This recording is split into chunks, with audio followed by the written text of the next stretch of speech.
Number one, make sure you can be found. Good website, maybe use of the socials as well. I think and I'm not saying which ones, but you could just, find ones that work for you. And yeah, make sure you can be found. So a good website. I think that's number one. I think number two is get knocking on doors. Gets emails out to studios and producers and people you admire. Yeah, and get sending out there to say, I'm here, and look, this is what I can do. I've got some really good stuff. And then number three is, if you do get any work, you shout about it, but shout about it in a really meaningful way. Find a hook. Find this is what I did the other day, and I got to work with this person and this person. It's all that tagging, isn't it? And be clever about it as well, by looking at what other people are doing. Steal what other people are doing, find out ideas, and go, right, that's good. The way they use their social media, or their, the way they sell themselves, I'm going to do that. Casting directors are looking for a number of things. Obviously, you want the voice. You want to cast that voice that is going to be absolutely perfect according to what the developers and the game's creative directors have told you. So that's really important. And I mean, also, I am looking for someone that I know was going to be really good to work with. And that's that whole thing of work breeding work. If you are a great person to be in a studio with and to be in a session with, and I know that if I've got creative people from all over the world who are making the game, I know that you're going to be on it and you're going to be great. And a lovely person to work with for a couple of hours. So I think that's a really important thing as well. And yeah, people that can really follow instructions, I think is a really good one. You've got to be able to take direction.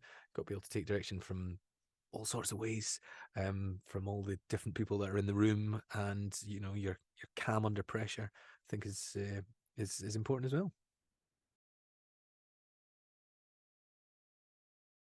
So I would say that the important things are, in interpreting any brief, it's just reading it. I know it sounds so simple, but that can catch you out. Read what is there.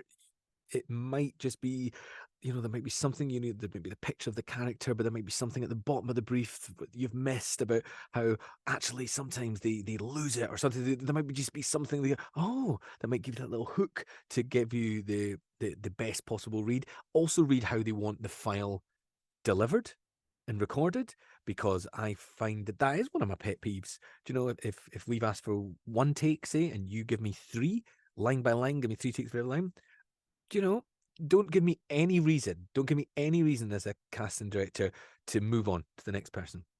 You want me to listen to you and go, wow, that's brilliant, because they've done everything I've asked. And I think the last tip I would be is just make sure you're recording the best possible way you can. So, in the best possible environment, room, mic, all that kind of thing. So those three tips.